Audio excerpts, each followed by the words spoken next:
Welcome to Monday. Welcome to a new week, and welcome to another conversation together as we are learning about prayer. This is week 3 in our conversation, actually. At first week, we talked about what is prayer. We kind of laid out a theological vision for what prayer is.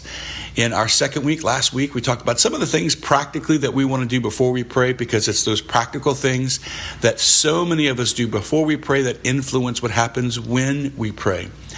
And this morning, as we move into further conversation about prayer, I want to talk about where prayer happens, you might say, which is not just the exterior place, but it is the interior place, and that is the heart. Catechism of the Catholic Church actually says that the heart is a place of encounter. It is the place where we will engage with the Lord. That's what the Bible means when it uses the word heart, and that's what we're using today as we use that word.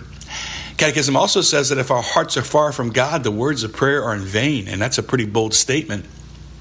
It would be important for us to become more aware of what is in our hearts. So the spiritual life can sometimes, for a lot of us, sometimes for a lot of us can be mysterious. It almost feels like one of those things that mystics talk about, but our interior life is you're more familiar with it than you think, right?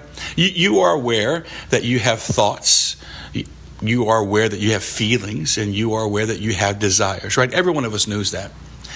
Well, our interior life is comprised of thoughts, feelings, and desires. There might be other things that we can talk about at a later date, but let's zero in on those 3 things, those interior movements caused in the soul, as St. Ignatius might say.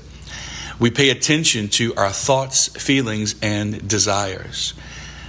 Some of those thoughts, feelings, and desires come from us. Some of those actually come from God, and some of those might come from, you might just say, temptation. Let me give you a concrete example. I woke up this morning and I had the desire for some coffee. And so the thought arose in my heart, I should go make some coffee. I was the one thinking it. I knew it. I was the one who was driving the thought.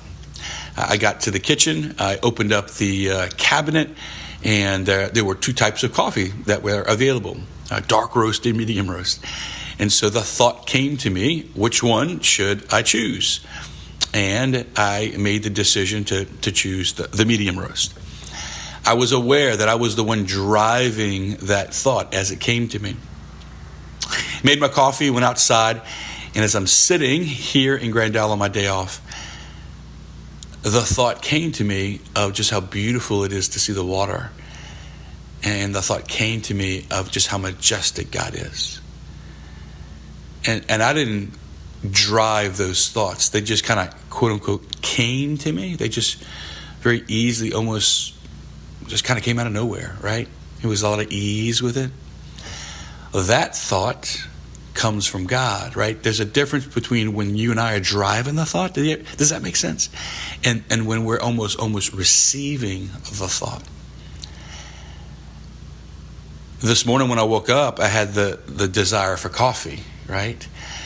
But when I was sitting on the porch and the thought came to me about the goodness of God, like there's this warmth automatically kind of rose in my body, in my chest, right? The sensation of peace. And then the desire just to stay there in God's presence. You see, that feeling kind of came out of nowhere, right? That feeling of warmth and that desire just kind of came out of nowhere, right? That's just a quick example. You and I, we have thoughts, feelings, and desires that we know we're, you might say, driving. And we have thoughts, feelings, and desires that come from God, and some that come from temptation. Your homework today is just to become aware. Just pay attention today of what's going on inside. What are you thinking? And I think a lot of us, just maybe what are you feeling and what are you desiring? Because I think a lot of the times we can become a little bit more in tune with one of the 3. And you want to pay attention to which one of the ones that you most pay attention to and which one of the ones you least pay attention to. Tomorrow we're going to talk about what we do with those thoughts, feelings, and desires, but it all begins with us becoming aware of them. Enjoy today. Enjoy the beginning of this new week, and until our conversation unfolds tomorrow, God bless you.